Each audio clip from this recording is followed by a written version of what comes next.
N'empêche, imagine, Cyborg et Kayla dans la cage. Le niveau de testostérone de la cage, il serait extrêmement élevé, plus qu'avec la plupart des hommes. Ça te dit de parier sur le combat de ce week-end? D'ailleurs, vous avez jusqu'à 100 € de bonus sur votre premier pari avec le code Gabriel et le lien dans la description. Code Gabriel, que le meilleur gagne, vive la France. Et je te propose un truc, vu que les paris me réussissent, celui qui gagne le pari paye un pas de taille. Deal. Mathieu, l'UFC a signé le titan féminin pour sa carte de l'UFC 300, à savoir Kayla Harrison. Bon, comme tu l'as dit, l'UFC va signer un gros potentiel dans la catégorie féminine. Pour qu'on s'intéresse à une combattante féminine, c'est forcément que c'est intéressant parce qu'on est très picky à ce sujet-là. On fait très attention à chaque fois. C'est que c'est plutôt rare de voir des potentiels superstars avec des profils féminins. Et là, on a peut-être une Ronda Rousey 2.0 qui arrive à l'UFC très prochainement. Alors, on va commencer par vous faire un petit récap sur sa carrière. De qui elle est, voilà. Exactement. Pourquoi justement tout ce buzz autour? Alors, c'est une très grande judokate américaine. Elle a été double championne en 2012 et 2016. En 2012 et 2016, championne aux Jeux Olympiques, médaille d'or aux Jeux Olympiques. En 2010, championne du monde de judo. En 2011 et 2015, championne des Jeux panaméricains. Donc c'est pas juste des petites médailles, c'est vraiment les plus grosses compétitions internationales du judo. Un petit peu à l'image de Ronda Rousey, encore une fois. Exactement. Vous allez voir dans cette vidéo, on va souvent faire la comparaison Ronda, Kayla, parce que c'est vraiment deux profils qui se ressemblent quand même assez énormément. Alors ensuite, Kayla, attirée par le MMA, elle a fait ses débuts professionnels en 2018 directement dans l'organisation PFL, organisation dans laquelle elle va rester toute sa carrière justement jusqu'à sa signature à l'UFC. C'est marrant d'ailleurs, tu vois, alors que nous en France on était justement bloqués par le judo, on voit que la plupart des athlètes de judo internationaux veulent tous faire du MMA, c'est incroyable. Et aujourd'hui on voit que la plupart des judokas, en fin de carrière, ils ont envie de tester le MMA, ils ont envie de tester une vraie forme de combat. Et aujourd'hui, le MMA, est-ce que ce serait pas le sport dans lequel le judo peut le plus exceller en termes de sport de combat? Hors judo, bien sûr. Ouais, je pense que si, tu sais, quand ils ont fait toute leur carrière, que voilà, si les personnes sont passées par des très grosses compétitions et des très gros résultats, une fois la fin de carrière de judo arrivée, ils vont vouloir se tester en MMA. Pour moi, c'est une suite logique, tu vois. Exactement. Un petit peu à l'image des combattants MMA qui vont se tester en boxe anglaise juste après leur carrière. Alors, pour résumer la carrière au PFL de Kayla, tout simplement, elle a tapé tout le monde. Donc, elle a eu un palmarès de 16-1, et tout ça entièrement au PFL. Il faut savoir aussi qu'elle avait participé au tournoi de lightweight féminin, et elle a gagné ce tournoi. Donc, elle est devenue championne du PFL en catégorie lightweight. À titre indicatif, lightweight, c'est 70 kg. Je vous le précise maintenant, parce qu'après, on va vous donner d'autres infos qui vont être un petit peu choquantes vis-à-vis du poids. Et le PFL l'a rendue multimillionnaire parce qu'elle n'a pas gagné qu'une seule fois justement le tournoi, elle l'a gagné à plusieurs reprises. Elle a fait un sacré paquet de thunes, il faut le dire. Je pense que d'ailleurs par rapport à tout cet argent gagné, ça a été sûrement, je vais pas dire un frein, mais un paramètre pour lequel elle n'a pas signé tout de suite avec l'UFC. Malgré sa grosse hype qu'elle avait autour. Je pense que si elle signait à l'UFC, elle avait un gros manque à gagner par rapport à ce qui est touché au PFL. Un petit peu à l'image de Saladin en fait. On retrouve souvent ce problème-là. Nous, on a ce problème-là en France uniquement avec Saladin, mais c'est vrai que tu l'as retrouvé dans beaucoup d'autres pays en fait, où tu as la stabilité d'avoir une carrière, une carrière à domicile entre guillemets dans une organisation que tu connais où tu es sûr de toucher beaucoup, ou bien d'atterrir dans l'orga ultra élitiste qu'est l'UFC et te retrouver avec un salaire beaucoup moins élevé et surtout une compétition beaucoup plus élevée. Donc tu te retrouves avec des combattants plus durs, un salaire moins haut, donc au final tu as plus de risques, moins de bénéfices. Bon après, on sait derrière la récompense est plus grande, parce que quand tu gagnes à l'UFC, tu t'envoles en termes de popularité, en termes de performance, en termes de tout, c'est ça, en termes de tout en fait. Mais c'est vrai que c'est un énorme risque, il y a beaucoup de gens qui hésitent à sauter le pas. Je voudrais revenir quand même sur la défaite de Kayla, la seule défaite de la carrière de Kayla. Elle est justement arrivée, cette défaite, contre une ancienne combattante UFC, Larissa Pacheco. Je suis désolé si j'ai mal prononcé, mais c'est pas ma spécialité, les noms latins.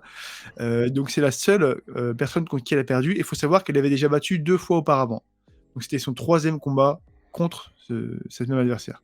Larissa, elle a 23-4. Comme je l'ai dit avant, c'est une ex-UFC. Il faut savoir qu'aujourd'hui, elle est sur 10 victoires d'affilée.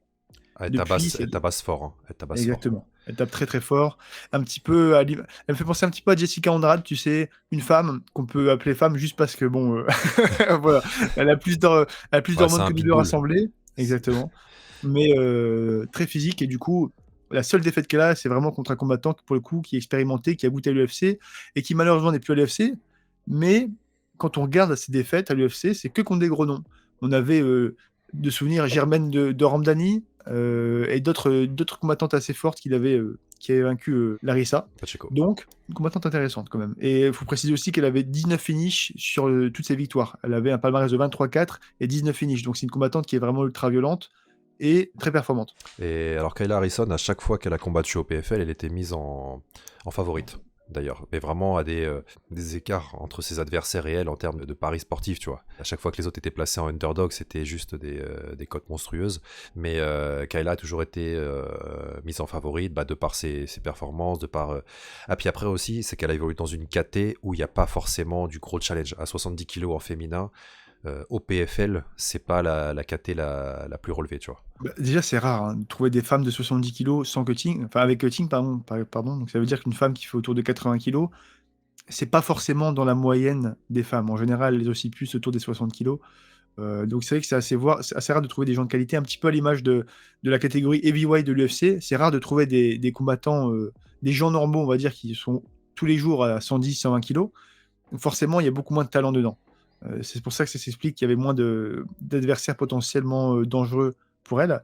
Là, par contre, à l'UFC, elle a été annoncée en janvier pour faire son entrée à l'UFC 300, qui lui aura lieu en avril. Seulement, son entrée à l'UFC ne se fera pas au moins 70 kilos. Elle va se faire dans la catégorie des bantamweight. Alors, pour ceux qui, comme moi, ne connaissent absolument pas les catégories féminines, c'est moins de 61 kilos.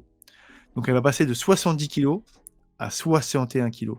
Et quand on voit le colosse que c'est, on peut se demander déjà, est-ce que son premier adversaire, ce serait pas la pesée? Déjà, d'une. Alors, avant d'arriver sur le stade de la pesée, je voudrais juste faire une petite parenthèse aussi sur quand elle était au PFL encore. C'est-à-dire avec tous les call-outs, justement, son nom a pris de l'importance parce que elle était dans le top list avec les gros noms du type Cyborg qui était au Bellator, Clarissa Shield. Alors, Clarissa Shield, boxeuse olympique. Boxeur pro, en tout cas. Voilà. Qui a transitionné au MMA et qui était signé au PFL, justement. Il y avait eu des gros call-out entre des gros noms du MMA féminin et justement Kayla était dans le mix. Donc c'est pour ça aussi que son nom a pris beaucoup d'importance. Il y a eu pendant très longtemps, ça se cherchait entre Chris Cyborg et Kayla. Ça ne s'est pas fait, mais ça a fait monter la sauce et justement on avait envie de voir Kayla contre des adversaires, on va pas dire de son niveau, mais avec un fort potentiel pour la battre. N'empêche, imagine, Cyborg et Kayla dans la cage, le niveau de testostérone de la cage, il serait extrêmement élevé, plus qu'avec la plupart des hommes. Bon, pour parler plus sérieusement, ça fait quand même plaisir de voir que le MMA, à chaque fois, font venir des combattants d'autres disciplines dans le sport. On voit Clarissa Shield, on voit Kayla. Ça fait vraiment... Je trouve que ça rajoute un côté spectacle. Ça rajoute un énorme côté spectacle de ramener justement les élites, les têtes les plus connues des autres sports dans le MMA. Ça fait vraiment du beau jeu, ça fait vraiment un peu à l'ancienne, cette genre opposition de style, tu vois. C'est un peu modernisé puisque ils arrivent plus seulement avec une seule arme, parce qu'à l'époque c'était vraiment quand tu voyais genre judo contre boxe, c'était vraiment le mec qui sait faire que du judo et l'autre côté de la boxe. Là on voit que les combattants sont complets, mais qu'ils ont des énormes bases, des énormes prédispositions dues à leurs anciennes disciplines. Ils prennent ça sérieusement et ça fait plaisir de voir ça. Ça donne vraiment de la hype, ça fait vraiment un peu l'image du Mortal Kombat, quoi. C'est vraiment c'est excellent. Et alors pour revenir donc à cette UFC 300, comme tu l'as souligné justement, il y avait déjà eu des pourparlers pour le fait justement qu'elle signe à l'UFC et tout ça, des histoires après de catégorie de poids parce que je sais plus si c'était son préparateur physique qui disait genre si elle devait descendre, genre elle allait crever en dessous des 70, même des 66, et donc là elle signe pas à l'UFC à 70 ni à 66, mais elle signe à 61, 2 KT en dessous, et Kayla c'est vraiment un monstre, un titan physique, tu vois, c'est ça va être très très compliqué. Et en plus, sans parler de poids, elle va aussi affronter une chasseuse du judokat. Parce qu'il faut le dire, elle affrontera le C300 Holly Holm, The Preacher Daughter, qui s'est illustrée pour avoir mis KO Ronda Rousey. Et vous avez remarqué, on n'arrêtait pas de faire la comparaison Kayla Rousey.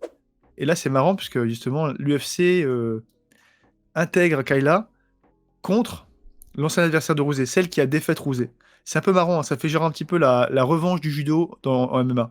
C'est vraiment un scénario qui est intéressant. Holly Holm avait créé vraiment un upset de monstre. Déjà, elle avait surclassé Ronda Rousey en striking. Voilà.